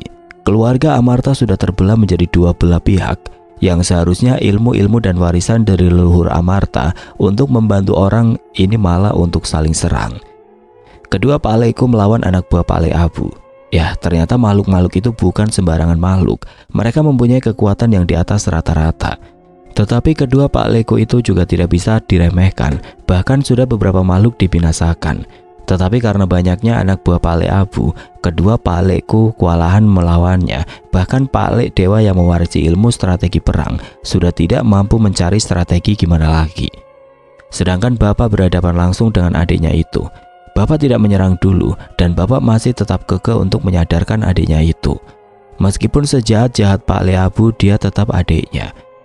Tapi karena Bapak teringat yang menyebabkan Simba dan Uti meninggal adalah Pak Le Abu, dengan air mata yang mengucur di pipi, terpaksa Bapak menyerang Pak Le Abu. Dengan tangisan, Bapak bertarung dengan adiknya itu. Ya, memang terlihat ada perbandingan dari ilmu Bapak dan Pak Le Abu, tetapi Bapak masih bisa mengimbangi. Cukup lama pertempuran antara satu keluarga itu hingga hampir di penghujung malam, tiba-tiba Mas Tirta keluar rumah dan berteriak, "Bapak, Bule Asi dan Pak Di Rojak, Pak!" Mas Tirta tidak membantu Bapak untuk melawan Pak Le Abu dan pengikutnya di luar rumah karena Mas Tirta menjaga orang-orang yang ada di dalam rumah. Karena anak buah Pak Le Abu sudah sempat ada yang masuk beberapa, Pak Le Abi dan Pak Le Dewa mendengar teriakan Mas Tirta secara refleks menoleh ke arah Mas Tirta dan fokus mereka hilang. Kesempatan makhluk berkepala kambing pengikut Pak Le Abu melancarkan sebuah tebasan pedang ke arah kedua Pak Leku itu. Dengan sekejap, kepala kedua Pak Leku itu putus dari tubuhnya. "Pak Le!" teriak Mas Tirta melihat kepala Pak Le itu terputus secara bersamaan. Bapakku sangatlah marah, sedih, bingung. Perasaan Bapak campur aduk dan Bapak mengambil sebuah keputusan yang menurut Bapak itu adalah hal satu-satunya yang harus dilakukan. Bapak berhenti menyerang dan duduk di tengah-tengah pertempuran itu. Bapak merapalkan sebuah ajian yang sangat berbahaya bagi tubuh Bapak sendiri. Ajian Prana Wijaya Kusuma. Ajian ini adalah ajian yang mengubah keadaan yang sebelumnya pengguna terdesak atau dibilang hampir kalah. Setelah merapalkan ajian ini, keadaan berubah. Pengguna mendapatkan ilmu yang sangat tinggi, bahkan hanya dengan sentuhan jari, musuh bisa musnah seketika karena besarnya aura yang dikeluarkan. Tetapi mempunyai efek yang sangat buruk untuk tubuh penggunanya. Setelah selesai mengucapkan ajian itu, Bapak membuka mata dan langsung melesat untuk memberi pelajaran kepada semua pengikut Pak Le Abu. Tidak membutuhkan waktu lama, semua pengikut Pak Le Abu telah musnah dan tinggal menyisakan 2 makhluk yang sangat biadab. Satu pemimpin makhluk berkepala kambing dan satunya lagi adalah Pak Le Abu. Bapak menatap kedua makhluk itu, tetapi dengan masih meneteskan air matanya tanpa berpikir panjang. Bapak melesat ke arah kedua makhluk itu. Bapak mengepalkan tangannya dan melayangkan ke arah makhluk berkepala kambing itu. Dan saat terkena pukulan Bapak, makhluk itu langsung hancur berkeping-keping dan tinggal Pak Le Abu seorang diri. Tetapi saat Bapak akan melesat ke arah Pak Le Abu, suara adzan subuh terdengar. Pak Le Abu langsung melesat menghilang tanpa meninggalkan jejak satupun. Bahkan aura dari Pak Le Abu pun tidak bisa Bapak rasakan. Setelah itu Bapak masih memandang tempat di mana Pak Le Abu berdiri terakhir kali. Cukup lama Bapak melamun dan sampai Mas Tirta menghampiri. "Pak, Bapak tidak apa-apa?" tanya Mas Tirta. Bapak tidak menjawab sepatah kata pun dan langsung berbalik arah berjalan menuju ke teras rumah. Mas Tirta pun mengikuti Bapak. "Tirta, ambil jasad kedua Pak Lemu itu dan letakkan di atas teras rumah. Sebentar lagi hujan akan turun." "Baik, Pak," jawab Mas Tirta sedih. Setelah Mas Tirta mengangkat tubuh kedua Pak Leku itu, Mas Tirta memberitahu kepada Bapak kalau Pak Le Rojak dan Bule Asi terkena serangan dari salah satu pengikut Pak Le Abu. Tetapi Bapak hanya diam, tidak menjawab, dan malah menangis sejadi-jadinya. Seolah Bapak merasa sangat bersalah sekali karena tidak bisa melindungi keluarganya. "Tirta, Bule dan Pak Lemu itu sudah tidak bisa diselamatkan lagi," ucap Bapak sambil menangis. Subuh itu tragedi perang gaib telah selesai dan mengorbankan beberapa dari keluarga Amarta. Hasan Amarta telah gagal melindungi keluarganya. Dia meratapi keadaan di teras rumah dan ditemani dengan suara adzan subuh dan suara gemercik air hujan.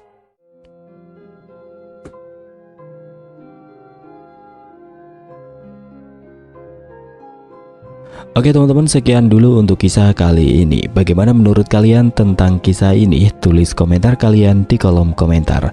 Dan buat teman-teman yang baru bergabung, jangan lupa untuk like, komen, share, serta subscribe channel ini. Dan nantikan kisah-kisah horor berikutnya tetap di channel Berita Mistis. Wassalamualaikum warahmatullahi wabarakatuh.